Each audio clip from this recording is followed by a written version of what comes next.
गुरुजी ने कहा बेटा, माँ के ऋण से कभी कोई ऋण नहीं हो सकता। पिता के ऋण से प्राणी ऋण हो जाएगा, एक संतान उत्पन्न कर करके। गुरु के ऋण से गुरु दक्षिणा दे करके शिष्य ऋण हो जाता है, लेकिन माँ के ऋण से परमात्मा भी ऋण नहीं हो सकता है। इतना उपकार माँ का हमारे ऊपर होता है। चेले ने कहा गुरुदेव आप ये बात छोड़ो, मैं आज माँ के ऋण से ऋण होकर के बताऊंगा। संसार कहता है माँ के ऋण से कोई ऋण नहीं होता, मैं ऋण होकर के दिखाऊंगा। गुरुजी ने कहा बेटा तू माँ के ऋण से ऋण हो जाएगा? बोले हाँ। बोले ठीक है बेटा। अपने घर पहुंचा और अपने घर जाकर के अपनी माँ से कहा, माँ संत लोग, महात्मा लोग, महापुरुष लोग कहते हैं कि माँ के ऋण से ऋण नहीं होया जा सकता, लेकिन मैं आज तेरे ऋण से ऋण होऊंगा। तू बता मुझे क्या करना है। माँ ने कहा बेटा तू हमारे ऋण से ऋण होगा? बोले हाँ। ठीक है बेटा, तू यदि मेरे ऋण से ऋण होता है तो बेटा मैं तुझे जो बताऊं तू करेगा? बोले माँ तू जो कहेगी मैं करने के लिए तैयार हूं, लेकिन आज मैं माँ के ऋण से ऋण होकर रहूंगा। माँ ने कहा बेटा तू यदि मेरे ऋण से ऋण होना चाहता है तो आज रात्रि तुझे मेरे कक्ष में मेरे साथ सोना होगा। बोले ठीक है माँ।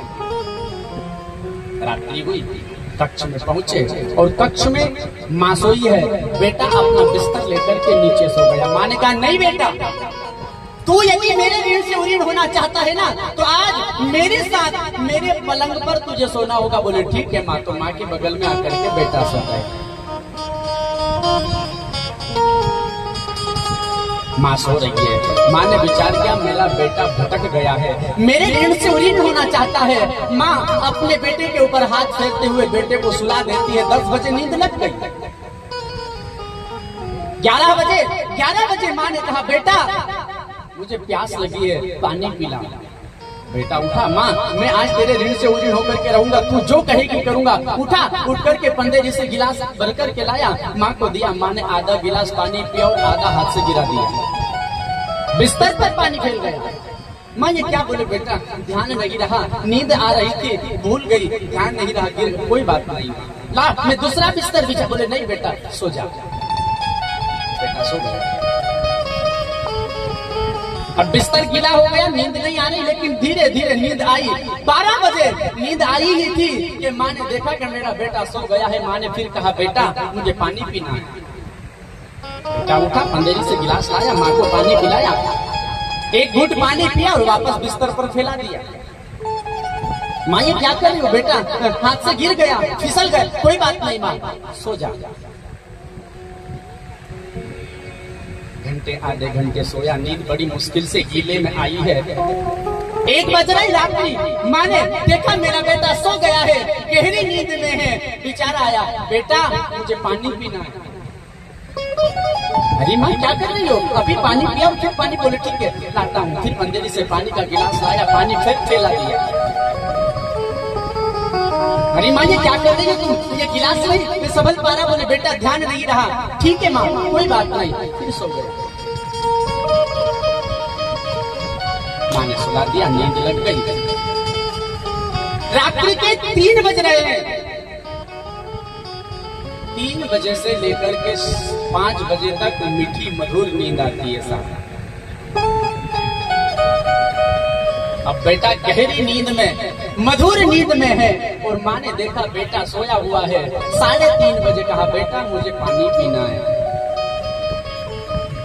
बेटा छिप गया। एक तो पूरी रात जगाते हुए बिता दी, नींद आई नहीं, बड़ी मुश्किल से सोता हूँ, नींद लगती ही है और तू फिर जगा देती है। क्या पानी पानी लगा रखा है? तू कैसे अपना ऋण उतारना चाहती है? क्या पानी से ऋण उतरेगा? बोले बेटा मुझे पानी पीना है। बोले माँ क्या पानी? बार बार तेरी प्यास नहीं जाती?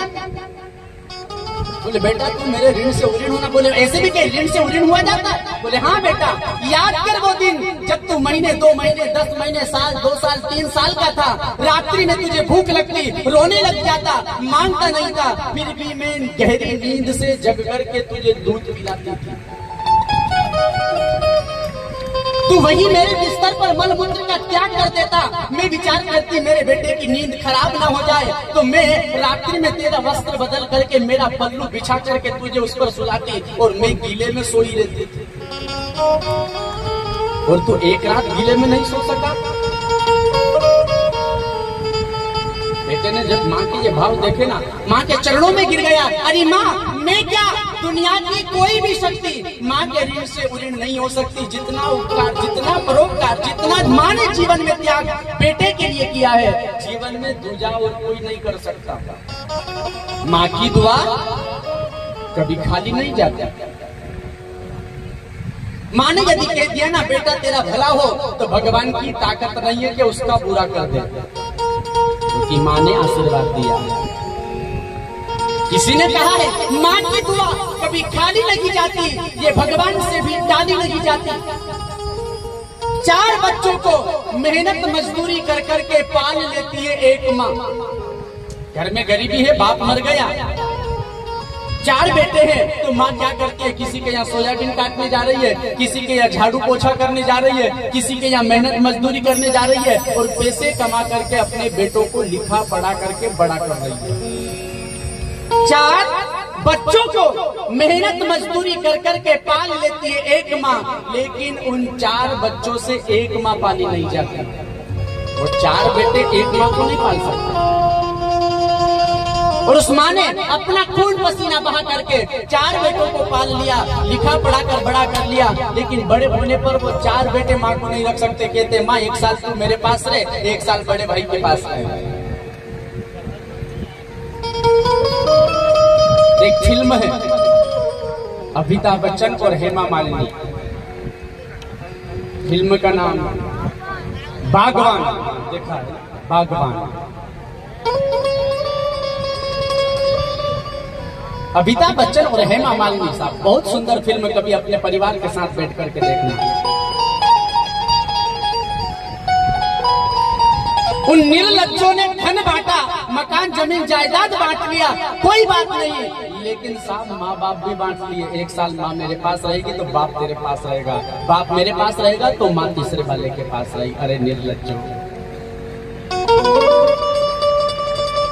जीते जी जो माँ बाप साथ रहते थे उन्हें भी बांट लिया।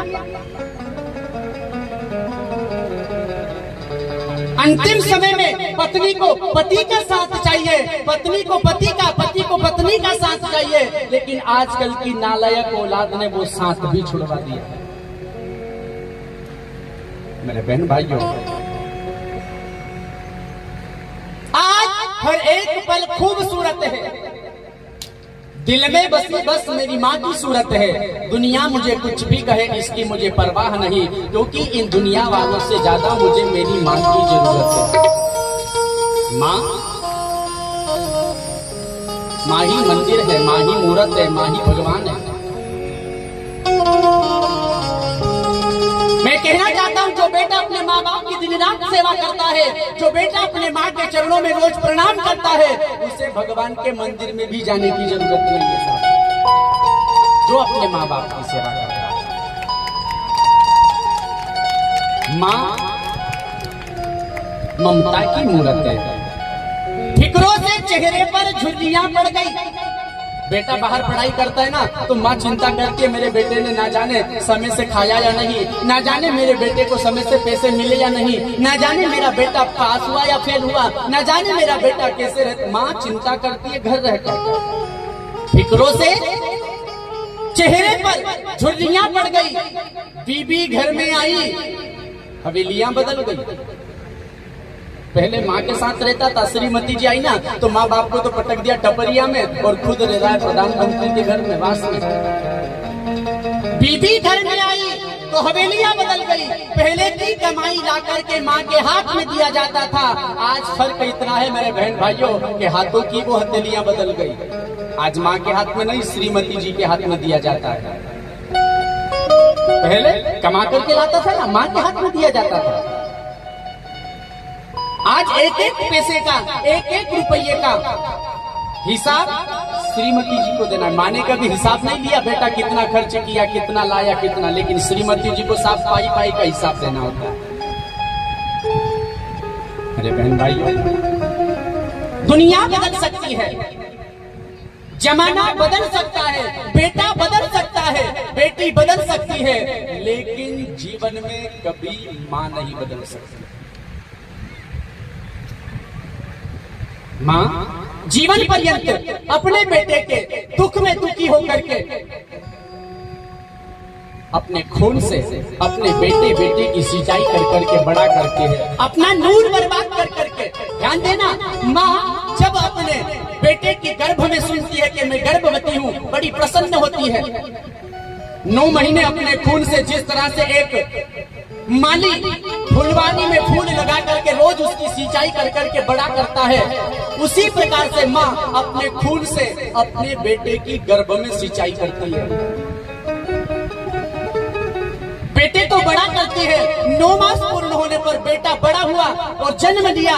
माँ को इतना दर्द होता है, इतना दर्द सहन करना पड़ता है कि 1000 बिच्छू एक साथ डंक मारे, इतनी पीड़ा उस वक्त माँ को सहन करनी पड़ती है। लेकिन साहब, इतनी पीड़ा सहने के बाद भी जैसे ही बेटे का जन्म हुआ और डॉक्टर ने या किसी ने लाकर के माँ के हाथ में बेटा दिया, सारी पीड़ा भूल जाती है। बेटे का बेटी का मुख देख करके सारा दर्द भूल जाती है। केवल अपने पुत्र पुत्रियों के चेहरे को देख करके माँ सारा दर्द भूल जाती है। और वही बेटा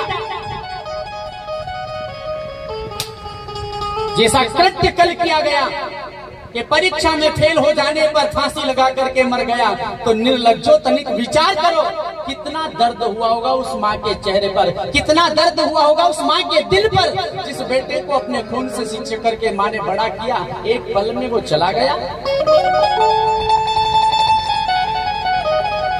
मेरे बहन भाइयों, मैं कहना इतना सा चाहूंगा, अपनी श्रीमती जी के कहने पर अपने माँ बाप का त्याग मत करो। अरे जिस माँ ने तुम्हें 20 वर्ष तक प्रेम किया, लाड लड़ाया, श्रीमती जी के 3 साल के प्रेम में उस माँ की सारी ममता, सारा प्रेम भूल गए।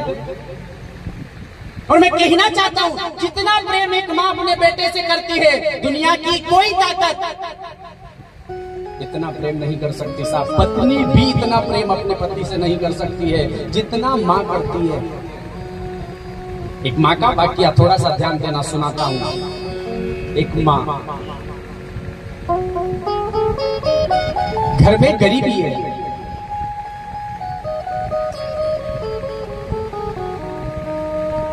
बेटे का जन्म हुआ। जन्म होने के ठीक 15 दिन बाद उसके पिता का अंतिम संस्कार हो गया, पिता मर गया। बाप के मर जाने पर माँ विचार कर रही है, अब घर में गरीबी है, कैसे लालन पालन करूंगी इसका। तो वो माँ मेहनत मजदूरी कर करके अपने बेटे की लिखाई पढ़ाई करवा रही है, उसे बड़ा कर रही है। बड़ा हुआ, पढ़ने के लिए स्कूल में छोड़ दिया गया। अब स्कूल में तो साफ फीस लगती है, पैसा लगता है।